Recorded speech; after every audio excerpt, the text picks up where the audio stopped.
Hey everybody, Sumi back again with some Genshin Impact information for you guys. We're going to be talking about LE Mastery, character stats, elemental reactions, how all that kind of stuff synergizes together, what happens when you switch a character while reactions are still going off. A lot of stuff to get through. I'm going to try to transmit all of this to you as quickly, concisely, and coherently as I possibly can. Please bear with me if I flub my words a little here and there. This is probably take 30 or 40 of me trying to get this information correct. And every time I think I've got it right, I end up finding out something new. So stick around until the end. I guarantee you're going to learn something new. I'm going to correct a lot of the things that most of the streamers are telling people that isn't quite correct. Let's just dive into the stats first. Stamina we're not going to talk about. Currently the only way to increase that is just through the statues of the 7. Max HP we're not going to talk about, other than the fact that flower artifacts come with the caveat that they can only have HP as their base stat. You can see that's true for all of them. I don't know why that is, it's just a developer decision, but whatever, it is what it is. Attack is where things start to get a little bit interesting. So a lot of players misunderstand the attack stat and think that attack is only used for when you swing your sword with your left click, and elemental mastery is used for everything else. You could not be farther from the truth. I will break it down now. Pardon me, losing my voice a little bit after the multiple attempts at recording this. So your attack value is going to be used in your normal attacks, your LE skills, and your LE bursts exclusively, unless stated otherwise. Elemental Mastery is not used in these whatsoever, period. So this skill damage modifier is modifying your attack value. Beyond that, your attack value also comes into play with Vaporize and Melt. So that is the reason why Vaporize and Melt receive a smaller percentage increase with Elemental Mastery than the rest of them. Because these two use your attack stat, therefore they can crit. The rest of this stuff cannot crit, it does not use your attack stat, we'll double back and touch on that later. But while we're on the topic, it's a good thing to keep in mind that anytime your attack stat is used, crits are possible. So again, if you attack or use your attack, you can crit. If you do not use the attack, such as in these guys down here, they cannot crit. Also, whenever your attack is being used, the mob that you're attacking has a defense that also comes into play. So Hilichurls and Slimes have the same defense, Electrocystin mages have lower defense, Ruin Guards have very high defense. All of that's going to come into play when your attack value is used. That's all you really need to know about it. All characters come stock with 5% crit rate, 50% crit damage. Character like Kaching, she's the only one at the moment, receives a bonus to their crit damage at Ascensions 40, 50, and 70 as just part of their passive. It's a very strong passive. I'm sure we'll see more characters like that in the future, but for now, Kaching's the only one. Healing bonus and incoming healing bonus kind of pair together. Healing bonus is a stat for the healer. Incoming healing bonus is the stat for the patient, if you will, or the character receiving the heal. There is some misinformation spreading about heals. Some people seem to think that heals scale on max HP. That is only true for Barbara. You can see on her skills here that her scaling is based on her max HP. A healer like Jean, on the other hand, scales her heals based on her attack value.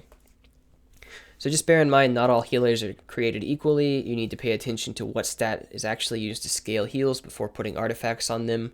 It's not too difficult, but food for thought. Moving on a little bit, reduced CD I don't believe there are any sources of in the game at the moment. Maybe a character passive here and there or something, but I don't think so. Powerful shield, we're not going to talk much about shields just because I don't fully understand them. I haven't really looked into them, so I don't want to give you guys misinformation. But I imagine this stat works similarly to the incoming healing bonus in the fact that it just modifies the size of the shield that you're receiving. Energy recharge is an interesting one. So you receive elemental particles when you use your elemental skill and deal damage to something. You receive elemental orbs when you kill something. When these are generated, they hang in the air for a moment and then get sucked into your character. So if you generate these particles on one character, you have time to switch to a different character to charge their burst instead.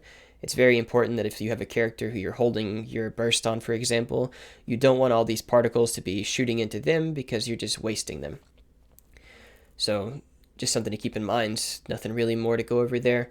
We don't need to touch on the mitigation at the moment, so I'll leave that out. That just about covers it for stats. No, Elemental Mastery, that's right, we wanted to double back.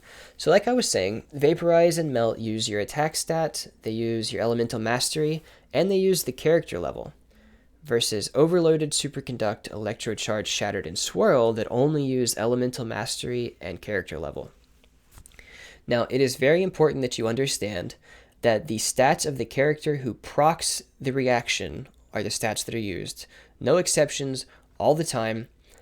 So if, for example, you put Fischl's Bird out, it applies electricity to something, then you switch to Goba and throw out Zhongling's Goba, and it breathes fire on something and triggers an overload.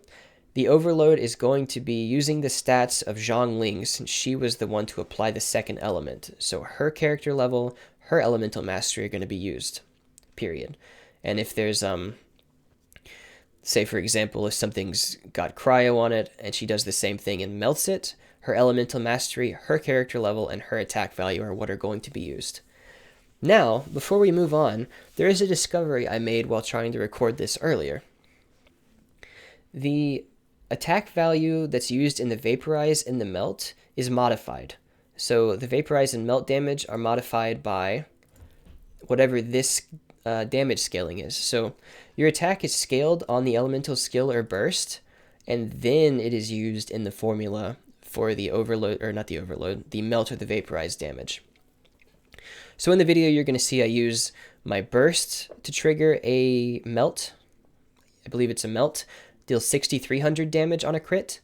And then I use my elemental skill, which has a higher skill damage scaling, and it deals around 7,700 on a crit. So these modifiers are taken into account with those two reactions. That's very important. That's a little known fact. Just keep it in mind.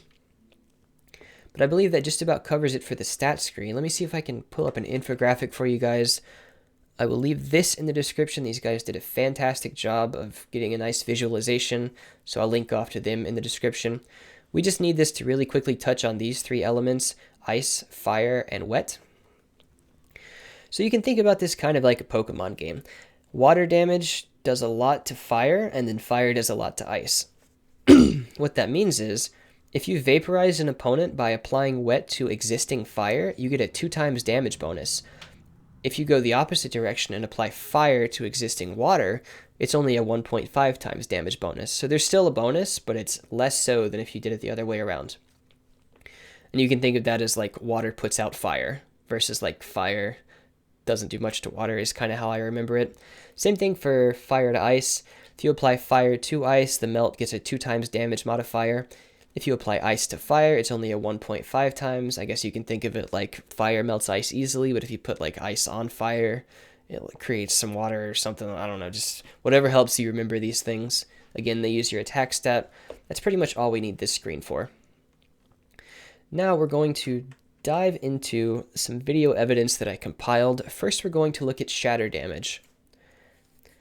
So bear with me here. I know I'm dumb. I forgot to use my E initially here, so I'm just doing damage for no reason. But we popped Barbara's E, which applies the wet status to anything within range of this little circle. As soon as I realized in the video recording that I'm not dealing ice damage. There we go. So you can see the particles go up here, so there is some hang time, like I was saying. What we're looking for here is the shatter damage. I shattered him for 693. That's static, that's never changing throughout the whole recording. There's some earlier, but you'll have to just take my word for it. 693 is what we're shattering for. Now, you're going to see another white number here of 1755, and you might think that's shatter damage. It's not. You can see it being subtracted from my HP at the bottom here. So the mob damage is also going to be in white. So you can see he claps me for 2458. That's fine. There's another 693. My character has 50% crit rate just about, so if it was going to crit, it would crit, but it can't crit, period. There's no crit on Shatter. I think we do it one more time. Let me just fast forward a little bit. So I've tested Shatter quite a bit. It is not physical damage despite being a white number, so keep that in mind. It cannot crit. The scaling's kind of trash, so it's just not a very good mechanic right now. The 1000 damage is actually a result of my greatsword proccing. I've got the crafted greatsword that every 15 seconds it can deal 300% of your attack damage, but you can see the actual shatter damage right behind it of 693. And it looks like, yeah, we got one more off there. 21 dealt to me. And then a couple more 693. So that pretty much gets the point across. Shatter damage is kind of bad. It cannot crit. It does not use your attack stat. We can go ahead and move on to the next part of this recording. Now the next thing I do here is I take everything off of Zhongling. So all she has is, you can see, 197 attack and the base 48 elemental mastery from her ascension. So the reason I did this was to make sure there's a clear distinction between the damage she's dealing with her overload and the damage Fischl's dealing. So let's go ahead and let this play out real quick. I show off Fischl's stats a little bit.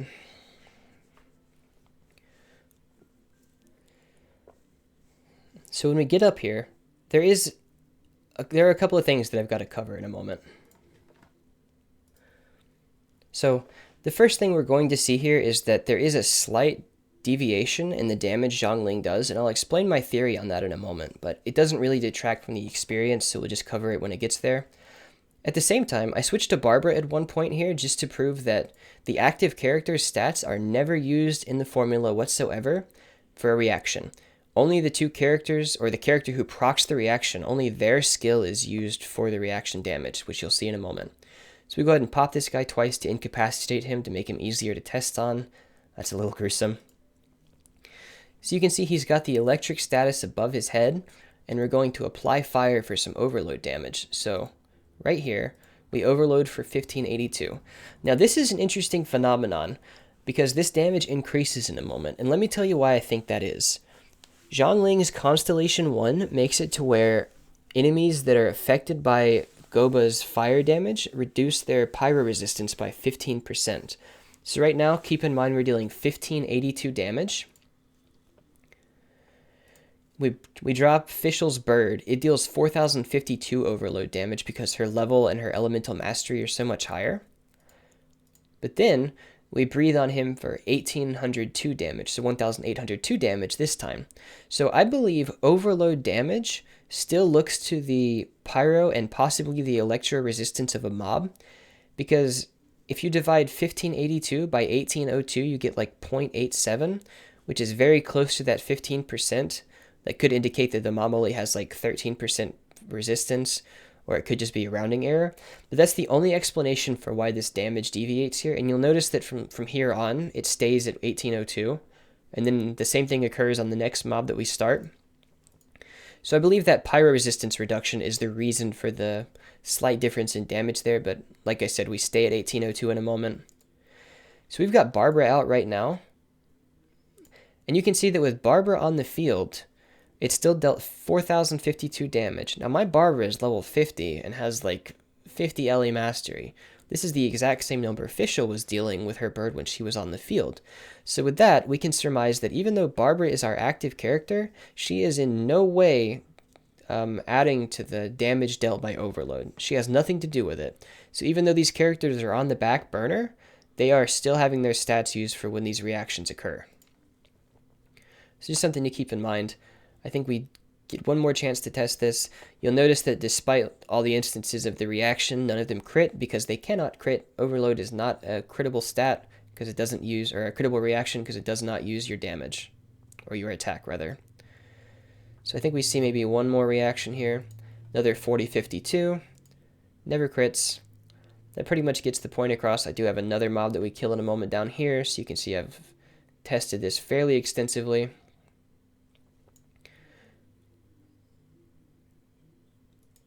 See, we're up to 1802. And I believe we get to see this Goba deal 15 something at the start one more time. So let's just check that out. See, he's electrocuted, and then we shoot him, waiting for it to happen. Maybe I was wrong. Okay, I guess it doesn't happen again. But the pyro resistance reduction is my only explanation for that. Anyway, we can move on from this part here. That was probably one of the reasons that I had to restart the recording, is because I couldn't figure out why there was deviation there, but I think it makes sense. Now I put everything back on Zhongling, so she's got 907 attack and 387 LE mastery. You'll see it right about here. So let's go ahead and play from this point. This time we're going to be testing Vaporize damage followed by Melt damage. Remember, those things can crit. They use your attack stat in their formula. We're going to go ahead and use Fischl to just put him on the ground so he relaxes while we do this. So we apply a little bit of wet with Barbara, and then we breathe fire. So again, the pyro damage or the pyro resistance difference is going to come into play here. Right now we're hitting him for 2300 on non-crit vaporizes. We're just watching the damage roll in. The wet's not applying to him very well at the moment for whatever reason. There's another 2000 vaporize. Pardon me, got a little bit of a cough. I'm losing my voice after recording this so many times. So we have to apply a little bit more wet to him. And then here's where it gets interesting. So we've got a 2900 vaporize. I'm not sure why the damage went up again there. You can see that like his it looks like his defense is lowered even because he's got the little arrows pointing down. So that might be part of the thing I was talking about. So here we go. Vaporize 7000 damage crit. So we can see that off crit right now he's dealing 3300, on crit he's dealing 7000. My Zhongling's crit damage is about 118, so it checks out. So it looks like the way that damage logically goes is the formula for the Ellie mastery, the attack stat, and the character level is applied, and then the crit is applied after, which is huge. So we can see the Vaporize is still coming in. Still using Zhongling's stats again because her Goba's the one triggering the reaction. I think we have to play Ring Around the Rosie with this Beyblade for a moment here. Okay. Now, let's see. We get a couple of melts off. Okay, we missed the big one that I wanted to point out. There it is. So we've got Goba breathing fire. And then we hit him for a 7700 damage melt crit. And the way we know this is a melt rather than just his skill is in a moment, I do this again, off melt, or without a melt, and it only deals 4000. So his skill only deals 4000, but the melt itself is dealing big money.